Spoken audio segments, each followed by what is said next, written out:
حضرت آدم علیہ السلام پارٹ 2۔ ابلیس نے کہا، اے میرے رب، مجھے اس دن تک مہلت دے دیجئے جب لوگ دوبارہ اٹھائے جائیں گے۔ اللہ نے فرمایا، تجھے مہلت دی جاتی ہے اس دن تک جس کا وقت مقرر ہے۔ ابلیس نے کہا، آپ کی عزت کی قسم، میں ان سب لوگوں کو بہکا کر رہوں گا سوائے تیرے مخلص بندوں کے۔ اللہ تعالیٰ نے فرمایا، تو جتنا مرضی انسان کو بہکا لے، لیکن جو میرا نیک بندہ ہے وہ میرا ہی نیک بندہ ہے۔ رسول اکرم صلی اللہ علیہ وآلہ وسلم نے فرمایا، یقین مانو شیطان آدم کی اولاد کو گمراہ کرنے کے لیے اسلام کی راہ پر بیٹھا ہوا ہے۔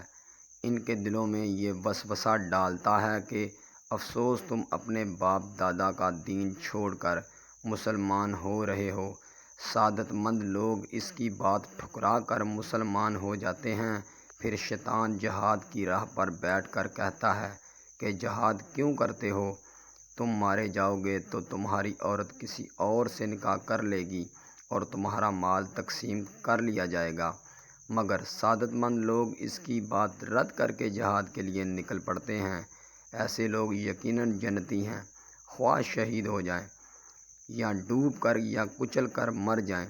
اللہ تعالیٰ کی بنی آدم کو ابلیس کی دشمنی پر تنبیہ۔ اللہ تعالیٰ نے ابلیس کو قیامت تک کے لیے مہلت دینے کے بعد بنی نوح انسان کو ابلیس کی دشمنی سے آگاہ فرما دیا اور یہ وضاحت کر دی کہ تمہارا سب سے بڑا دشمن شیطان ہے۔ اس سے بچنے کی ہر ممکن کوشش کرو، یہ بڑا چالاک اور چھپ کر وار کرنے والا ہے۔ تم اسے اور اس کے چیلوں کو نہیں دیکھ سکتے، لیکن وہ تمہیں دیکھ رہا ہوتا ہے۔ اس نے تو تمہارے ماں باپ کو دھوکہ دے کر جنت کی آرام دہ زندگی سے محروم کروا دیا تھا۔ اللہ نے فرمایا، اے ابلیس، جا ان آدم علیہ السلام کی اولاد میں سے جو بھی تیری پیروی کریں گے، تم سب کی سزا جہنم ہی ہے جو پورا بدلہ ہے۔ اور ان اولاد آدم میں سے تو جسے بھی اپنی آواز خوشنما الفاظ سے گمراہ کر سکتا ہے کر لے۔ ان پر اپنے سوار اور پیارے بھی دوڑا، ان کے مال اور اولاد میں بھی اپنا حصہ حاصل کر لے، ان سے جھوٹے وعدے بھی کر لے، اور ان اولاد آدم سے شیطان کے سارے وعدے محض بندوں پر تیرا کوئی زور نہیں چلے گا، اور تمہارا رب ان مخلص بندوں کی دستگیری کرنے کے لیے کافی ہے۔ اللہ نے کہا، اے آدم، ابلیس تمہارا صبح اور تمہاری بیوی کا کھلا دشمن ہے۔ ایسا نہ ہو کہ یہ تم دونوں کی جنت سے نکلوا دے، پھر تم مصیبت میں پڑ جاؤ۔ یہاں تو تمہیں آرام ہے، نہ تمہیں بھوک ستاتی ہے اور نہ تم برہنہ ننگے رہتے ہو، نہ تمہیں پیاس لگتی ہے اور نہ ہی دھوپ ستاتی ہے۔ یاد رکھنا، جنت کے ہر پھل کھاؤ، لیکن یہ درخت سے پھل مت کھانا۔ حضرت آدم اور حوا جنت میں آرام اور سکون سے رہنے لگے۔ حضرت آدم و حوا علیہ السلام کے خلاف ابلیس کی چال۔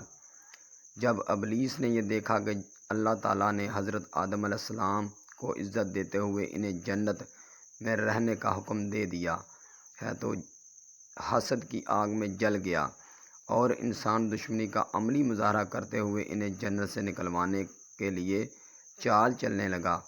وہ بڑا ہمدرد بن کر حضرت آدم و حوا علیہ السلام کے پاس آ کر کہنے لگا، تمہیں معلوم نہیں کہ اس درخت کے قریب جانے سے تمہیں کیوں روکا گیا ہے؟ میں تمہیں ایک راز کی بات بتاتا ہوں۔ اللہ تعالیٰ نے تمہیں اس درخت کے پاس جانے سے اس لیے روکا ہے کہ اگر تم اس کا پھل کھا لو گے تو فرشتے بن جاؤ گے یا پھر ہمیشہ کے لیے جنت کی زندگی پالو گے۔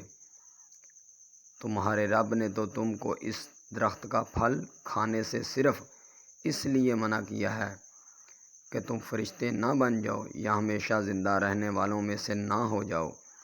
شیطان نے آدم علیہ السلام کے دل میں وسوسہ ڈال دیا اور کہا، اے آدم، کیا میں تم کو ہمیشہ کی زندگی کا درخت اور ایسی بادشاہت نہ بتاؤں جو کبھی نہ ختم ہو؟ حضرت آدم و حوا علیہ السلام کا ممنوع درخت کا پھل کھانا ابلیس آدم علیہ السلام اور حوا علیہ السلام کو بہکانے کے لیے مسلسل ان کا پیچھا کرتا رہا۔ آخر کار اس نے حضرت آدم و حوا کو بہکانے کے لیے ان کے دل میں وسوسہ ڈالنا شروع کر دیے اور کہنے لگا، اے آدم، کیا میں تمہیں ایسا درخت نہ بتاؤں جسے کھانے کے بعد تم جنت میں ہمیشہ کے لیے رہو گے؟ حضرت آدم و حوا نے اس درخت کا پھل کھانے سے انکار کر دیا۔ شیطان نے اعتماد دلانے کے لیے جھوٹی قسم کھا کر کہا، میں تمہارا خیر خواہ ہوں اور تمہیں اچھی بات بتا رہا ہوں۔ شیطان کے قسم کھانے پر حضرت آدم و حوا علیہ السلام اس کے بہکاوے میں آ گئے اور اللہ عز و جل سے کیے ہوئے عہد کا قبول کر جس درخت سے اللہ تعالیٰ نے منع فرمایا تھا اس کا پھل کھا لیا۔ حضرت آدم و حوا علیہ السلام نے جیسے ہی ممنوع درخت کا پھل چکھا تو ان کا جنتی لباس جسم پر سے اتر گیا اور وہ شرم کے مارے اپنے جسم کو چھپانے کے لیے جنت کے درختوں کے پتے اپنے اوپر چپکانے لگے۔ حضرت آدم علیہ السلام پارٹ 2 والی ویڈیو پسند آئی ہو تو میرا YouTube channel Nazir voice story کو سبسکرائب کریں، ویڈیو کو لائک کریں، شیئر کریں اور گھنٹی کے نشان کو دبا کر آل پہ کلک کر دیں۔